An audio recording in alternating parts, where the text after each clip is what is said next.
Everyone और सभी को नमस्कार। मेरे चैनल लर्निंग विद ऋचा गिरी में आपका बहुत बहुत स्वागत है। तो आज हम पढ़ेंगे critical thinking, abstract thinking, creative thinking और रिफ्लेक्टिव थिंकिंग। तो ये बहुत ही इजी वे में बताया गया है। यदि वीडियो अच्छा लगे तो इसे लाइक कीजिए, शेयर कीजिए ज़्यादा से ज़्यादा और प्लीज़ सब्सक्राइब कीजिए विद द बेल आइकन। तो देखते हैं। तो कॉन्क्रीट थिंकिंग क्या होता है? It is a process of comprehending and applying factual knowledge. It involves thinking only on the surface, always literal and to the point. तो यहाँ क्या होता है? ये ऐसी प्रक्रिया है जिसमें हम फैक्चुअल नॉलेज को अंडरस्टैंड करते हैं और अप्लाई करते हैं किसी वर्क में.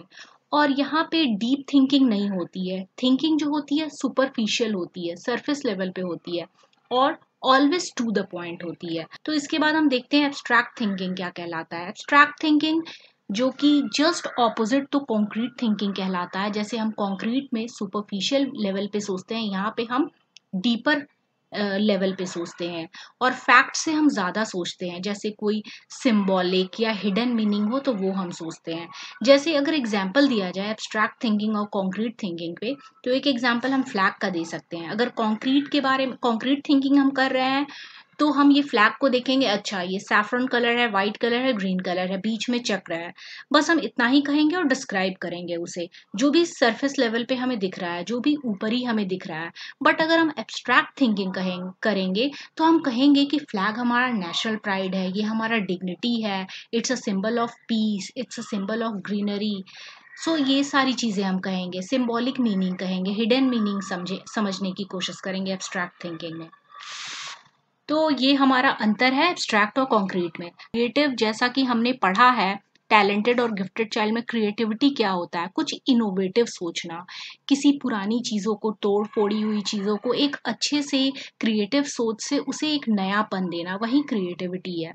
और या इमेजिनेटिव वे में कुछ सोचना, उसमें कुछ नयापन ला देना, या हम कह सकते हैं थिंकिंग आउटसाइड द बॉक्स और thinking out of the box. तो रिफ्लेक्टिव थिंकिंग को जानने से पहले हम क्रिटिकल थिंकिंग समझ लेते हैं, और क्यों समझेंगे हम, ये भी हम डिस्कस करेंगे आगे.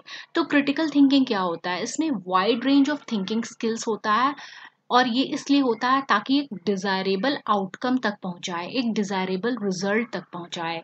और रिफ्लेक्टिव थिंकिंग क्या होता है? रिफ्लेक्टिव थिंकिंग में प्रोसेस ऑफ मेकिंग जजमेंट होता है अबाउट व्हाट हैज़ हैपेंड.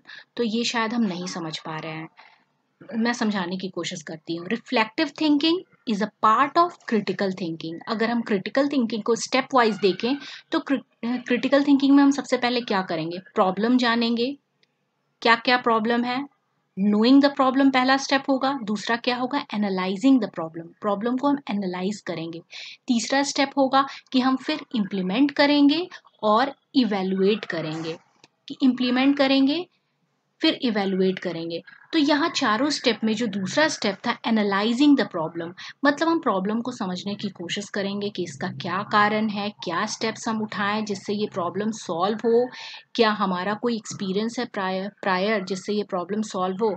अगर नहीं है तो हम क्या कर सकते हैं, या है तो क्या ये उसी लेवल का प्रॉब्लम है और वही स्टेप हम यूज़ करेंगे सॉल्व करने के लिए. अगर नहीं तो हम क्या न्यू स्टेप्स लाएंगे जिससे ये प्रॉब्लम सॉल्व हो जाए. तो ये सारी चीज़ें एनालाइजिंग में है, और इसी एनालाइजिंग को हम रिफ्लेक्टिव थिंकिंग कहते हैं. तो अभी हमें इसका मीनिंग समझ आ गया होगा. Reflective thinking focuses on the process of making judgement. तो यहाँ हम क्या कर रहे हैं? डाइवर्स वे में सोच रहे हैं कि प्रॉब्लम का क्या कारण है, क्या हमारा एक्सपीरियंस है सॉल्व करने का, अगर नहीं है तो क्या क्या नया स्टेप हम उठाएंगे. तो यहाँ पे फिर हम सोच सोच के एक नतीजे पे पहुंचते हैं. तो क्या है? The process of making judgement about what has happened. तो क्या हुआ था और क्या हुआ है, ये सब हम सोच के फिर एक नतीजे पे पहुंचते हैं. वही हमारा रिफ्लेक्टिव थिंकिंग है.